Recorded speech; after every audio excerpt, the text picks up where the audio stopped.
ভিন রাজ্যে আক্রান্ত বাংলার পরিযায়ী আদিবাসী শ্রমিক, তাকে মারধর করে পায়ের তলা মেরে হাঁটা চলা করার অযোগ্য করে দেওয়া হয়েছে। কোনো রকমের সেখান থেকে পালিয়ে প্রাণে বেঁচে ফিরে এসেছেন মালদায়। ওই আদিবাসী শ্রমিক ওড়িশায় কাজে গিয়েছিলেন, আতঙ্ক নিয়ে তিনি ফিরেছেন মালদায়। জানা গিয়েছে আক্রান্তের নাম বিনয় বেসরা, বাড়ি মালদার গাজল থানার চিলিমপুর এলাকায়। সে গত 15 দিন আগে ওড়িশার বালিশ চন্দ্রপুরে কাজে যায়। অভিযোগ, সেখানে তাকে মারধর করা হয়, এমনকি স্থানীয়রাও তাকে মারধর করে। এতটাই তাকে মারধর করা হয় যে তিনি হাঁটতে পর্যন্ত পাচ্ছিলেন না।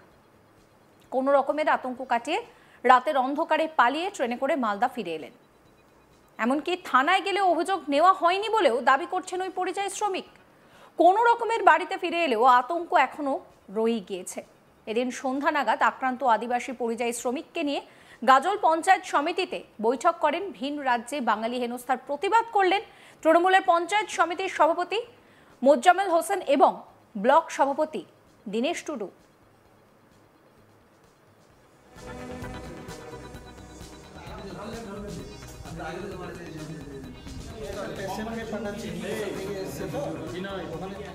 আদিবাসী শ্রমিক বিনয় বেসরা বলছেন যে বেশ কিছুদিন আগে মালদা থেকে শ্রমিকের কাজ করতে ওড়িশা গিয়েছিলেন। সেখান থেকে একটি বস্তির বাড়িতে থাকতেন। স্বাভাবিকভাবেই প্রতিবেশীদের সঙ্গে একটা সুসম্পর্ক গড়ে ওঠে। আর এরপর হঠাৎ করে গ্রামবাসীরা অত্যাচার শুরু করে, তাকে দফায় দফায় মারধর করা হয়। এমন মারা হয়েছে যে হাঁটার অযোগ্য হয়ে রয়েছেন তিনি। কি বলছেন বিনয় বেসরা, শুনুন। আমি উড়িষ্যা কাজে গেছিলাম, ব্রিজের কাজে। কবে গেছিলাম? কি হয়েছিল ওখানে? গিয়ে ট্রেন থেকে নেমে মানে 2 দিন 2 রাত মানে ওখানে বসেছিলাম। বসে ওখানে ওদেরকে ফোন লাগিয়ে মানে ওদেরকে পাই না। লাস্টে আমি গ্রামে গেলাম, গ্রামে গিয়ে ভাত খেলাম, ভাত খেয়ে দিয়ে আবার আসলাম স্টেশনে, আবার একদিন থাকলাম। এর আবার পরের দিন আবার গ্রামে গেলাম, গ্রামে গিয়ে ভাত টাত খেয়ে আবার ওরা মারধর করে আমাকে। গ্রামের লোকে আত্মীয় পাতাইছিলাম এমনি। আচ্ছা, তো ওই ব্যাগটা মানে নিয়ে আসছিলাম গ্রাম থেকে। তখন গ্রাম থেকে ওই গ্রামের লোকে ব্যাগটা কেড়ে নিল। ব্যাগটা কেড়ে নিয়ে ব্যাগটাতে আমার আধার কার্ড ছিল, ভোটার ছবি ছিল, সবগুলো কেড়ে নিল। দুটা মোবাইল ছিল, ওটাও কেড়ে নিল। থানার লোক গিয়েছিল গ্রামে গিয়ে ও মেজবাবু খুদ ছিল, বসে আছে। ওর সামনে ও জিজ্ঞেস করলো। আমি সব কথা हिंदी खुले बोललाम, सर ऐसे बात है, हम बंगाल की है, मालदा डिस्ट्रिक्ट के, हम यहाँ पे काम करने आया है, लेकिन वो यहाँ पे वो ठेकेदार नहीं आया है, इसलिए हम गांव पे आया खाना खाने के लिए। वो खाना खा के हम जा रहे हैं स्टेशन, इसलिए ये लोग मार रहा है मेरे को। तो ऐसे बात है। तो वो बोललाम, बोले वो गार्ड वाला एकदम धड़ा मारते लगलो আমাকে। আমি তো মানে ওদের পুলিশের ভয়েতে আমি মানে হয়ে গেলাম না। ওখানকার কদিন অবস্থায় চলে আসছে, মানে চুরি চামারি করে গাড়িতে উঠে একদম মানে চুপচাপ একদিকে বসে একদম সিটের নিচে ঢুকে চলে আসছে। কেন? আমি তো কোনো হাঁটা চলা করতে পারছি না। যে কালকে পরশু দিনই তো আসছে, পরশু দিন রাত্রে আসছে।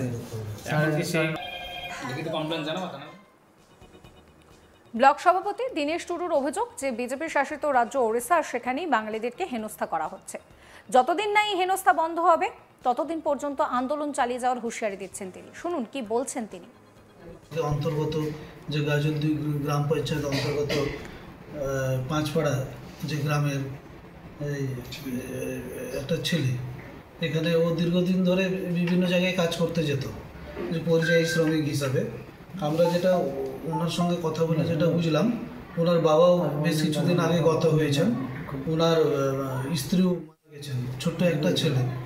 এরা নিজের তাগিদে সংসারকে চালানোর জন্য তারা বিভিন্ন একটা পরিযায়ী শ্রমিক হিসাবে বিভিন্ন জায়গায় যায়। তো 10-12 দিন আগে উড়িষ্যার একটা জায়গায় কাজ করতে গিয়েছিল একটা ঠিকাদারের মারফতে। ঠিকাদারের ওখানে যোগাযোগ না করার পরেও ও একটা প্রত্যন্ত একটা এলাকায় যায় এবং ওইখানে কোনো একটা সহৃদয় ব্যক্তির পরিবার পায়, সেখানে 2 দিন না খাওয়ার পর তারা খেতে দেয়। পরবর্তীতে যখন ওখানে আবার কাজেও সন্ধানে যায় তার সঙ্গে কন্ট্যাক্ট না হওয়ার পরও যখন আবার ওই বাড়িতে ফিরে যায়, ফেরার পরে ওইখানে গ্রামবাসীরা বাঙালিভাবে তাকে অকথ্যভাবে অত্যাচার করে এবং পুলিশ প্রশাসনের দ্বারস্থ হয়। পুলিশ প্রশাসনরা তারা অত্যাচার করে, আপনারা তার গা দেখলে বুঝতে পারবেন। আমরা ওর সঙ্গে কথা বলে যেটা বুঝতে পেরেছি যে যেখানে 100 দিনের কাজ দীর্ঘদিন ধরে কেন্দ্র সরকার বঞ্চিত করেছে, সেই জায়গায় দাঁড়িয়ে উড়িষ্যা সরকারও বিজেপি পরিচালিত। আর খুব আক্ষেপের সুরে বলছি যে এটা হচ্ছে বিনয় বেসরা, আদিবাসী যুবক কিন্তু। আর উড়িষ্যা থেকে রাষ্ট্রপতি আমাদের নির্বাচিত দ্রৌপদী মুর্মু, এবার উনার রাজ্যে একটা রাষ্ট্রপতি আদিবাসী অধ্যুষিত, যেখানে বিজেপি গর্ববোধ করে যে আমরা আদিবাসী তপশিলি জাতিকে রাষ্ট্রপতি করেছি। খুব আমাদেরও গর্ব হয়, আমিও আদিবাসী, আমারও খুব গর্ব অনুভব হয়। কিন্তু ওই জায়গায় এলাকায় গিয়ে না হয় সেখানে বিজেপি পরিচালিত বহু সমর্থক থাকে, সে বাঙালি, এখানে তৃণমূল কংগ্রেস বা অন্য দল সমর্থিত, সে ঠিক আছে নির্যাতন করেছে, কিন্তু পুলিশ প্রশাসন তো নিরপেক্ষ দৃষ্টিভঙ্গিতে তাদের দেখতে হবে। পুলিশরাও সেখানে লাঠিচার্জ করে তার পা বেড়ে দিয়েছে, হাঁটু প্রায় ভেঙে যাওয়ার অবস্থা, আপনারা তার ছবি দেখে বুঝতে পারছেন।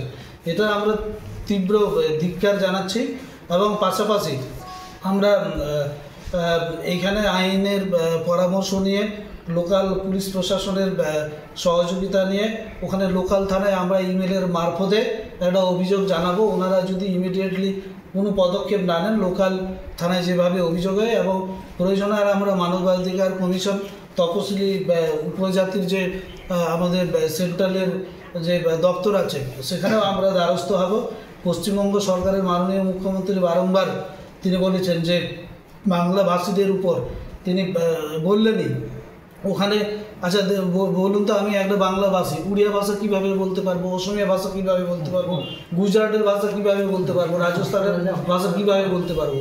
এই যে ভাষার জন্য, এবং ওইখানে বেচারা নিজের পেটের দায়ে গেছে, সেইখানে কাজ তো পেল না, বরঞ্চ তার অত্যাচারিত হলো। এটা আমরা তীব্র ধিক্কার জানাচ্ছি, প্রতিবাদ জানাচ্ছি। আগামী দিনে এর পদক্ষেপ যদি কেন্দ্র সরকার না নেয়, তাহলে এটা বৃহত্তর স্বার্থে এটা আন্দোলন হবে এবং শুধু তপশিলি উপজাতি বলে নয়, সমস্ত মানব জাতি এর বিরুদ্ধে সোচ্চার হবে এবং আগামী দিনে কেন্দ্র সরকারকে, মোদী সরকারকে এর প্রতিদান দিতে হবে। সমস্ত খবরের আপডেটের জন্য আপনাদের নজর থাকুক আজ তাক বাংলায়। চ্যানেলটিকে সাবস্ক্রাইব করবেন, নোটিফিকেশন পেতে বেল আইকনে ক্লিক করবেন, ফলো করতে ভুলবেন না আজ তাক বাংলার হোয়াটসঅ্যাপ চ্যানেলও।